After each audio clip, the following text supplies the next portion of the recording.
আসসালামু আলাইকুম। নিরপেক্ষ নির্বাচন এবং তত্ত্বাবধায়ক সরকারের জন্য প্রয়োজনীয় সংবিধান সংস্কার আমার পক্ষ থেকে স্বাগতম। তো আজকের বিষয় তারেক রহমান, যে বাংলাদেশে এত কিছু ঘটে, যে এবারে তারেক এই ছেলে কোথায়? হ্যাঁ, এই ছেলে কই? ও ও তো বাংলাদেশে তো অনেক কিছু ঘটলো, জঙ্গিবাদ হইলো, করোনা ভাইরাস হইলো, ছাত্রনেতা হইলো, তো এই ছেলের তো কোনো খবর নাই।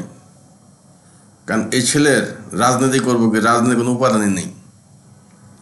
ওর রাজনীতির কোনো উপাদান নেই। ওর রাজনীতি হচ্ছে ভারতের হিন্দুত্ববাদ, ভারতের দালাল, ভারতের নবারুণ।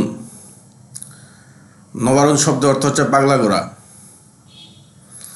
শিক্ষাক্ষেত্রে নবায়ন শব্দ অর্থ হচ্ছে আলো, আর যুদ্ধক্ষেত্রে নবায়ন শব্দ অর্থ হচ্ছে পাগলা গোড়া।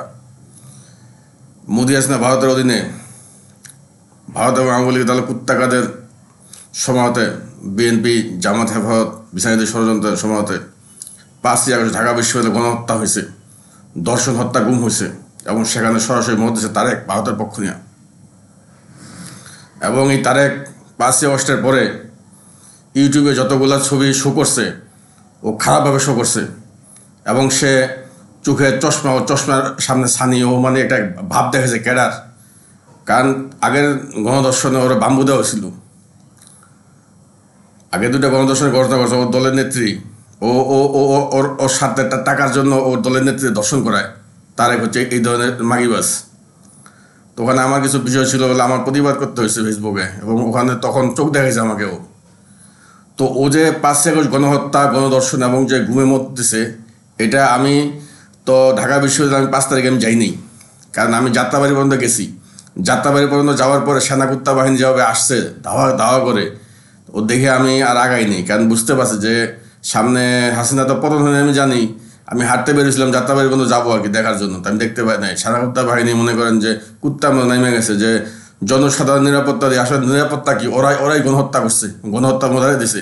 ঢাকা বিশ্ববিদ্যালয় হল থেকে ছাত্রছাত্রীদের যারা পড়াশোনা ছিল তাদেরকে ধরে এনে হত্যা করছে, গুম করছে, লাশ নদীতে দাফন করছে। এই যে এত বড় বেহায়াপন, এত বড় বিশ্বাসঘাতকতা করছে বাংলাদেশের বিরুদ্ধে ভারত, এবং এরা সমতা করছে, এই যে বিএনপি, জামাত, হেফাজত কোনো প্রতিবাদ করে নাই। এই যে বাংলাদেশের ভয়ঙ্কর অবস্থা, এই তারেক হচ্ছে মদতদাতা। এবং তারেক এতটুকু খারাপ, তার দলে যে সামাবাদ, ও 3বার পেট বানাইছে। অপকর্ম করে ইয়াংকাল, এখন তো হিজলা হয়েছে, ও তো বর্তমান হিজলা হিসেবে বাংলাদেশে আছে। ও ইয়াংকালের সামাবাদকে 3বার পেট বানাইছে তারেক।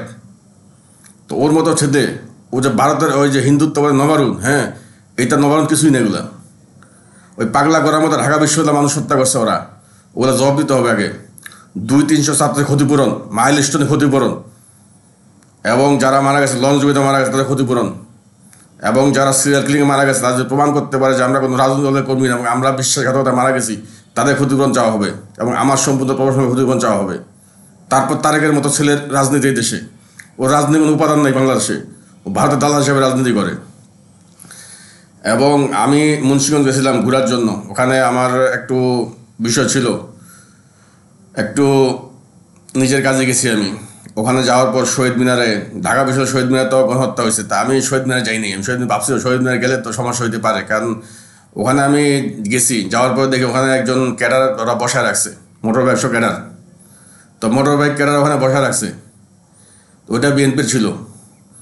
এবং আমি যাওয়ার পরে কিন্তু ওরা আরও 2জনকে ডেকে নিয়ে আসছে ওই ছেলে, এবং খুব খারাপভাবে কিন্তু সামনে এগিয়ে আসছে। আমার সঙ্গে আমাকে তো চিনে না, সরাসরি কিছু বলতে পারে না। কিন্তু ওরা মানে এরকমভাবে আগে আসছে, ওদের আগান দেখলে মনে হয় যে না আমি ভয় পাই যাবো আর কি। তো 3জন হয়ে গেছে ওরা। তা আমি তো জানি শহীদ মিনারে গণহত্যা হয়েছে। তো মুন্সিগঞ্জের শহীদ মিনারে তো আমাকে রেখ দেওয়ার চেষ্টা করছে তারেকের পোলাবাহিন।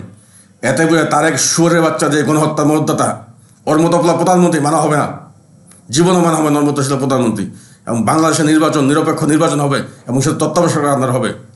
ইউনূস তারেকের মাকে অপকর্ম করে, আবার ওটাকে আবার নোংরা কথাবার্তা বলে, যৌন অপকর্ম করে। তারেকের মায়ে, তারেকের বউ আসছে আবার যৌন অপকর্ম করার জন্য। ওর মতো ছেলে কিসের রাজনীতি? ও রাজনীতি করলে দেশ থাকবে নাকি? দেশই থাকবে না। রংপুর চলবে, দেশে গণহত্যা চলবে, আর ও কিছু টাকা নিয়ে সন্তুষ্ট থাকবে, ভারত দেশে মাতবুরি করবে, আর কিছুই না। এবং তারেক যে অপকর্ম করছে, এবং এটা পুঙ্খানুপুঙ্খভাবে যদি হিসাব করা হয়, তারেক কিন্তু ফাঁসি হবে। ধন্যবাদ।